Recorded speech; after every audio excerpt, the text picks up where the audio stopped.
হঠাৎ করে গ্লুকোজ খেতে খেতে দেখি আমার পেছনে দাঁড়িয়ে কে হাত জোড় করছে। A day in my life. আজকে আমার সকালটা স্টার্ট হয়েছে জুতো পরিষ্কার দিয়ে। চিন্তা নেই, এদিকে আরও অনেক জুতো রয়েছে।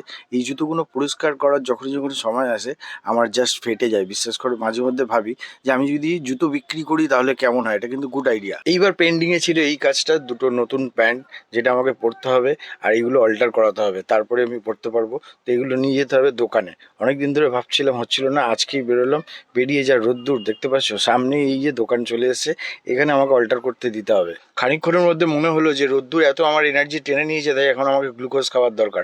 দোকান থেকে একটা গ্লুকোজ নিয়ে জায়গা খুঁজলাম ছাওয়া জায়গায় খাওয়ার জন্য। এইবার এটাকে আমাকে মনোযোগ সহকারে খুলতে হবে, তা নাহলে পড়ে যাবে। খুলে মুখের মধ্যে দিয়ে আহ কি শান্তি।